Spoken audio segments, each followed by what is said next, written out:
Hello there and welcome to another BoBeats Synth Tips episode. I put together these videos in the hopes that you will come away feeling a bit more motivated, inspired, and having learned something new. And today I have 5 special guests that are here to inspire, share fun ideas, and useful music production techniques. And it wasn't planned this way, but many of the guests in today's video are using Ableton, so the advice should be applicable to Ableton Live, pretty much every other DAW out there, as well as hardware synths and samplers as well. And there's of course some hardware focused advice in today's video as well. And if you want to be a part of future synth tips videos, check the pinned comment on this video. So without any further ado, here's my first guest who is here to inspire us to sample more in order to create unique sounding instruments of our own. Hi Bo, Clunking a Bell here, and it's time for sound design. What I want to do in this video is to combine synthesis with sampling. The Roland D50 is an example of a synthesizer that combines synthesis and sampling. The attack portion of the sound is sampled and the rest of the sound is synthesized. So let's do that in Ableton. Let's start by sampling something with a clear pitch. So next to me here on the desk I have a glockenspiel, and I'm going to sample the highest C into Ableton.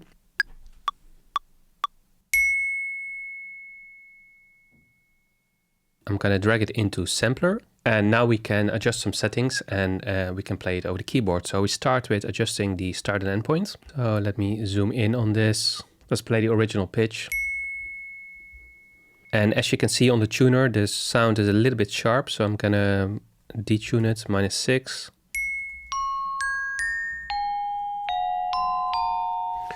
Now that we have the sample part of the sound, let's go to the drift synthesizer in Ableton, the subtractive synthesizer. I'm going to start by changing the oscillator to a variable square wave with a shape of 0.10 and oscillator 2 also to a square wave. I'm going to close the filter a little bit, maybe to 750 Hz, increase the resonance, and I'm going to increase the attack. The reason to increase the attack is the sample should be the attack portion of the sound, so I'm going to increase it to 50. Let's see if that is enough.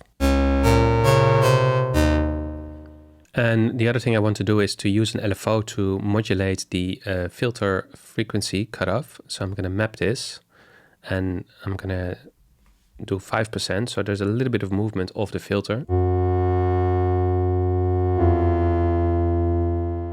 And now it's time for the fun part, and that is to layer the sampled glockenspiel with the drift synthesizer patch. The first thing I have to do is I go to the sampler and do Command G or Control G to group it into an instrument rack. If you now here go to the left and open the instrument rack, you can see that this is the sample. So I'm going to rename this to glockenspiel. And there's room to drop other instruments or samples here. So I'm going to go to the drift and copy that. So now in one instrument rack, I have a sampler and I have a synthesizer. And when I play on the MIDI keyboard, you hear them at the same time. So now we have our sampled instrument. One thing I like to do now is to add an effect to kind of glue them a little bit more together. I'm going to add a chorus.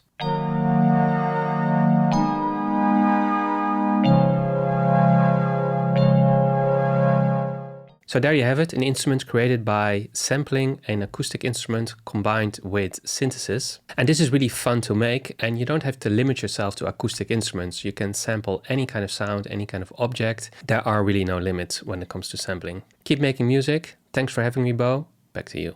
So thank you so much for that piece of advice, and my next guest is here to explain how to better use velocity and randomness to create actually useful musical sequences. He is not only a good friend of mine, but he is also the only synth YouTuber that in 10 years hasn't aged a day, unlike some of us. Yo! Today I want to show you a method that I've been having a lot of fun with for creating anything from primary riffs that can become the basis of a track to background percussion and textures. I'm going to be using some plugins that I paid kind of a lot for, but I'm going to show you some free alternatives at the end, so stay tuned. For the main version of this method, I've been using Synth 2, which allows you to drag in audio files that it will then attempt to resynthesize. Then you can pull out these little branches to evolve the sound. And you can apply these different branches to velocity. I also move this slider to force all of the notes to be at a consistent pitch. Then I can enter a bunch of, say, 16th notes. And then in Reaper in particular, if you select all your notes, hit H to open the humanize window, you can randomize your velocities. Here's an example of what that randomization can sound like. Although note that I've already adjusted a few velocities. And in fact, that's what I like about this method, is that you've got that randomness, but also a lot of control after the fact.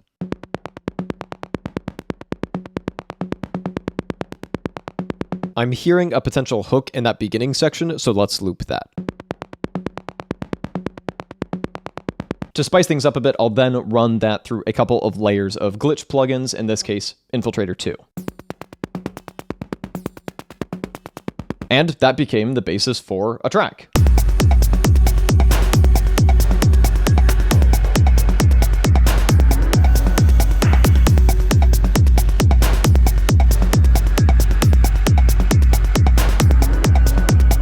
Here's another example. Here's an approximation of the initial Synth output. And some effects plugins.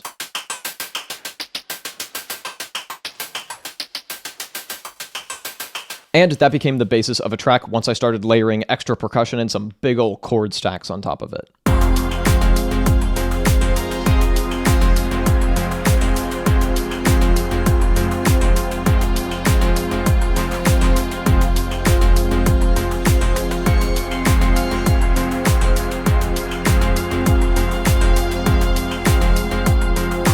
Synth and Infiltrator aren't necessarily cheap, so here are a couple of free alternatives. Vital is a free wavetable synthesizer plugin that allows you to drag in sounds and turn them into wavetables.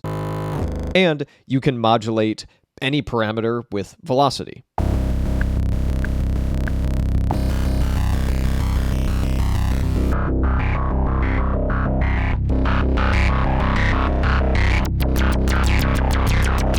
Then you could run that through a couple of layers of Fracture by Glitch Machines, which is also free.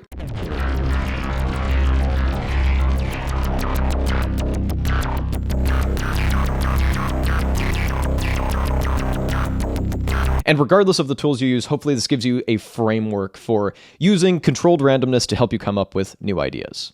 My next guest has the most badass synth channel name ever, Night Snare. I actually met him at Superboot and he's a really cool guy, and he is here to show us how to use samples as a starting point for your own music, but not in the way that you might think.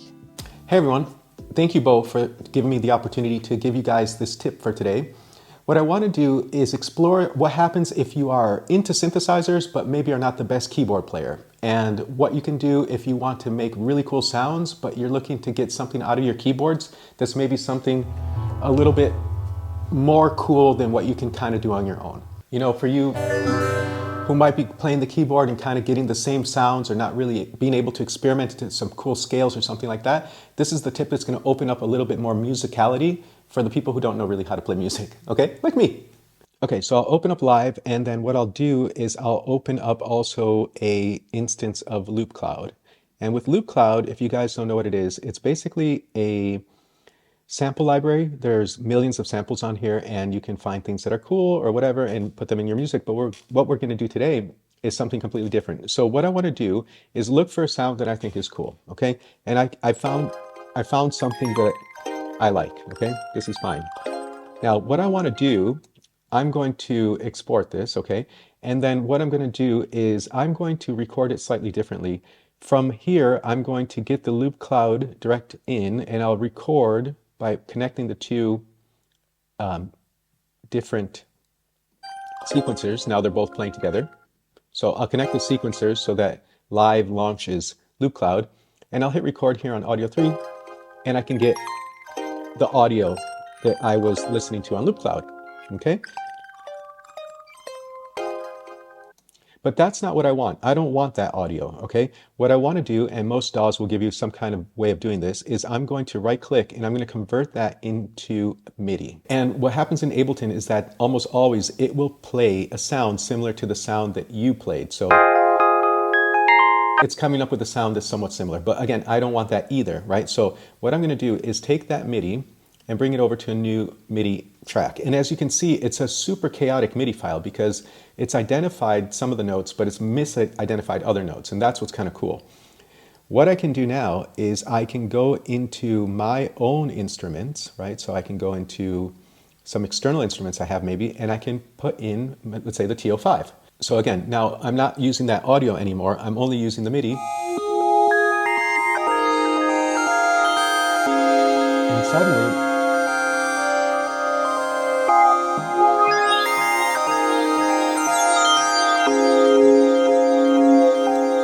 I come up with something very beautiful, right? And this is how you can open up a lot of musicality if you're not a super talented musician. And the thing is this, don't be turned off by not being a great musician, because a lot of us are maybe good at some things, but not everything. So you can see that's a super cool technique. But one of the cool things is that now that you have the MIDI, you can move the MIDI around, obviously. So a cool thing you can do, for example, is put the whole MIDI in a whole other key.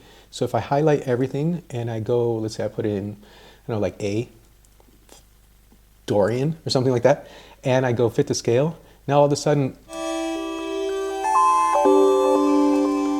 now it's playing in a totally different key. So the availability for you to mix things up is so broad because literally you can kind of do whatever you want to. So this is a quick tip if you're looking to make something more cool and maybe you lack the skills, but you kind of want to get there anyway, and that's the point. So thank you, Bo. This was fun. And thank you always for all your insightful tips as well, and looking forward to your next synth tip video. For this next synth advice, I want you to pay close attention because my guest is about to explain something that might not be super obvious at first, but it can make a huge difference for your bass sounds, and headphones are recommended to truly hear what's going on. Hi Synth community, hi Bo. Thanks for the invite. I'm Tommy Kuntach and I want to present you my life-changing synth tip. So today we're gonna explore how I made this sound. Best to use headphones or big speakers because we're talking about sub-bass and bass. So why is exactly this so special and changed my life? A few months ago I was working on a project which required me to do many songs in a very similar style, and I wanted to do a template which always worked and get me to the desired sound. So I came up with this kind of bass. And the trick here is it always has the same energy, whether I press this note or one octave higher. So how do we get there? I use 3 modulations in here, and these are all routed to the keyboard. So usually we use key tracking for the filter, you know it. The higher you play, the more the filter opens up. But this time I used key tracking right differently. The higher I play, the more the filter closes. And these 2, they are routed to the mixer and control the volume of each oscillator. So what's the sound like without the modulations?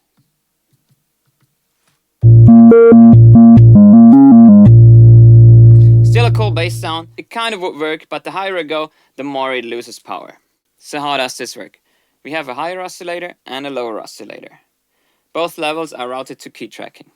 So the higher oscillator gets louder the lower I play, and the lower oscillator gets louder the higher I play. What does this do? It kind of evens everything out. So let's just hear one, okay?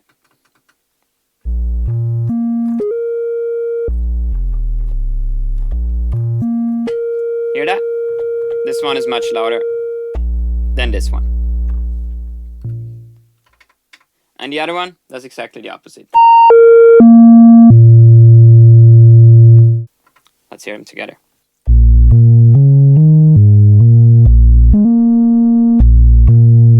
See how they even each other out? I also added a little filter tracking, but this time it's negative. Listen how even it sounds. So now we have a bass patch that you can play through 3 octaves or 2.5, and you always have the same power. Let me demonstrate it just without it.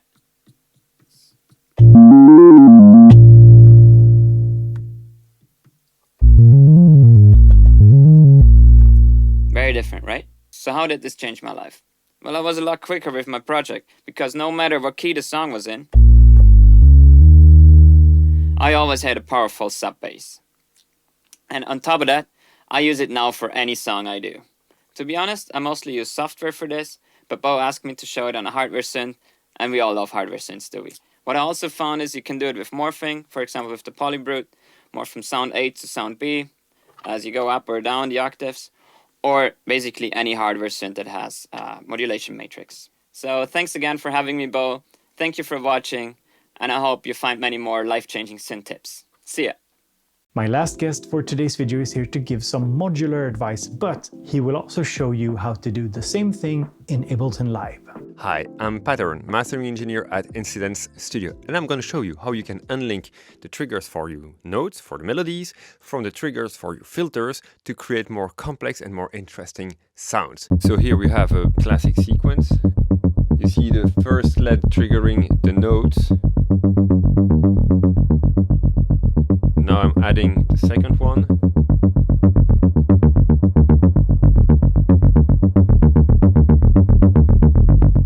I can change the pattern. And let's play another one by hand.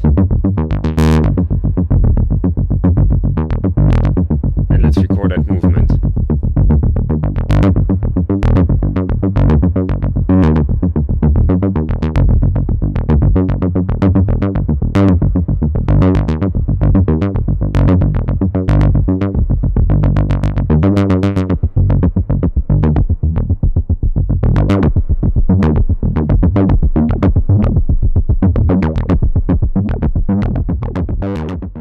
So you see those two LEDs, the little blinking one and this one are the two filter modulations. Well, the basic sequence is no modulation at all. First one.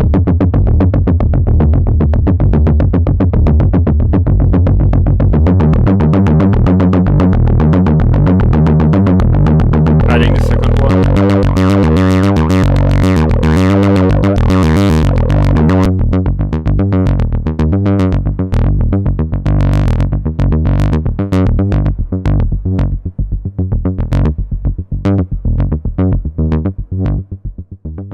So the question is, how could we use the same technique inside Ableton Live, for example, to create more complex and more interesting sequences? So I took a first instance of operator. The only sound source is for the moment a classical soul wave that has been a bit filtered,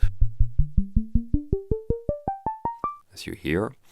And what I did is actually load another MIDI track on which I have a envelope MIDI, which is generating envelopes when MIDI notes are triggered.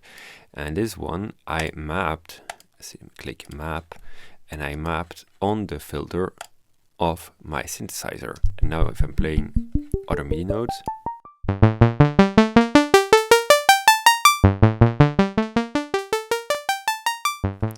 and of course these are long notes, I can adjust then the length of the decay.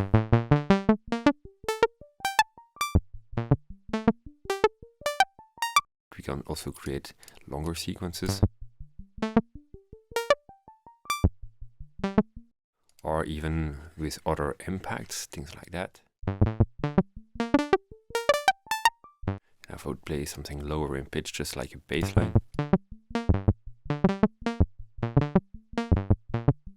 Of course, then you have to adjust the amount.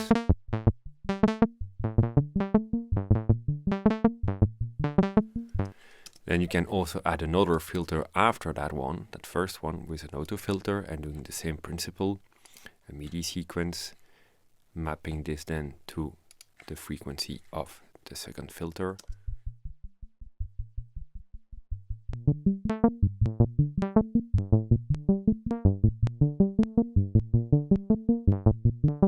Lots of different options depending on the form of the envelopes, depending on the patterns you're playing, but decoupling the triggers from the notes and the triggers from the filters is a way to create a lot more complexity and variation. So those were all the synth tips that we had for you today, but it doesn't stop there. I have one more video planned for this summer, or in July probably, and then we might make new episodes for autumn if you want that. And if you enjoy the episodes, hit the thumbs up, leave a comment letting us know that you enjoy them and you want to see more of them.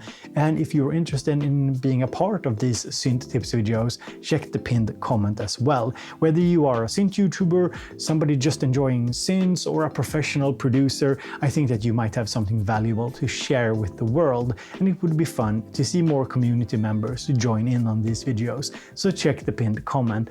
And as always, thank you and hope to see you in a future video.